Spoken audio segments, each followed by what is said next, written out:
Hi friends, welcome back to my channel. ఈరోజైతే రెండే రెండు ఇంగ్రీడియంట్స్తో హై ప్రోటీన్ వడలైతే చేసుకుందాం. అది కూడా సొరకాయ వేసి పెసరపప్పు వేసి వడలైతే హెల్దీ వడలు, టేస్ట్ వైజ్ ఫ్లేవర్ వైజ్ అంతేకాకుండా హెల్దీ వైజ్ కూడా మనకైతే మంచిగా ఉంటుంది. ఖచ్చితంగా కొత్తగా ఎవరైనా నా ఛానల్ చూస్తున్నట్లయితే నా ఛానల్ సబ్స్క్రైబ్ చేసుకోండి. అంతేకాకుండా పాత వాళ్ళు అయితే ఎప్పుడు సపోర్ట్ చేస్తున్నట్టుగానే సపోర్ట్ చేస్తూ నా ఛానల్ ముందుకు తీసుకుపోతున్నాను అనుకుంటాను. రెసిపీలకైతే పోదాము. ఇక్కడైతే సొరకాయ నేనైతే ఒక హాఫ్ తీసుకున్న. పెద్ద సొరకాయలో హాఫ్ సగం చేసి నేనైతే తురిమేసుకొని పక్కనైతే పెట్టేసుకున్నా. ఆ తర్వాత పెసరపప్పును ముందుగానే మనం ఒక 2-3 గంటల ముందు నానబెట్టుకోవాలి. ఒకవేళ మీరు ఓవర్ నైట్ నానబెట్టుకుంటే మంచిది.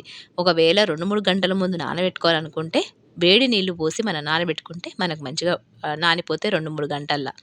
అయితే ఇప్పుడైతే మిక్సీ తీసుకుందాం. మిక్సీలో ముందుగానే నానబెట్టుకున్న పెసరపప్పునైతే తీసుకుందాం. ఆ తర్వాత అల్లం ఒక చిన్న ముక్క, ఎందుకంటే ఇప్పుడు చలికాలం కాబట్టి అల్లం అనేది ఎక్కువ యూజ్ చేయాలి. దాంతోపాటు కారం కోసం పచ్చిమిర్చి. ఇక్కడైతే కార పౌడర్ అయితే వేయట్లేదు, ఓన్లీ పచ్చిమిర్చి. జీలకర్ర ఒక టేబుల్ స్పూన్, రుచికి సరిపడా ఉప్పు వేసుకొని మనమైతే మిక్సీ అయితే పట్టేసుకుందాం. నీళ్ళు అయితే పోయకుండా మిక్సీ అయితే పట్టేసుకోండి, ఎందుకంటే మనకు సొరకాయ లోపల వాటర్ ఉంటాయి కాబట్టి. ఈ విధంగా మిక్సీ అయితే పట్టేసుకుందాం. అంతలోపు సొరకాయలో ఉన్న వాటర్ అంతా తీసేద్దాం. మనమైతే తురిమి పెట్టుకున్న ఈ సొరకాయలో ఉన్న వాటర్ అంతా తీసేసి మనమైతే ముందుగానే మిక్సీ పట్టుకున్న బ్యాటర్ అయితే కలుపుకుందాం. ఇక్కడైతే సొరకాయలో ఉన్న వాటర్ అయితే తీసేసుకున్నా. ఈ వాటర్ అయితే పడేయకండి, వాటర్ తాగండి. ఎందుకంటే ఈ వాటర్ తాగడం వల్ల వెయిట్ లాస్ అనేది మనకు తొందరగా, అంతేకాకుండా హెల్త్ కూడా మంచిది, టేస్ట్ వైజ్ కూడా మంచిగా ఉంటుంది డ్రింక్. ఇక్కడైతే మిక్సీ పట్టుకున్న ఈ పెసరపప్పు దాంట్లో మనమైతే ఒక ఒక ఉల్లిపాయను సన్నగడ్డ చేసుకున్న ఉల్లిపాయ ముక్కలు, దాంతోపాటు సొరకాయను తురిమి పెట్టుకున్న కదా నీళ్లు తీసేసి అది కూడా ఇందులోనే వేసుకుందాం. దాంతోపాటు కరివేపాకు, కొద్దిగా కొత్తిమీర ఉంటే కొత్తిమీర వేసుకోండి. నేనైతే కరివేపాకు వేసుకుంటాను. ఈ విధంగా వేసుకొని మనమైతే ముందుగానే ఉప్పు వేసుకున్నాం కాబట్టి నేనైతే ఉప్పు వేసుకోవట్లేదు. ఒకవేళ మీకు ఉప్పు తక్కువైతే ఉప్పు వేసుకోవచ్చు.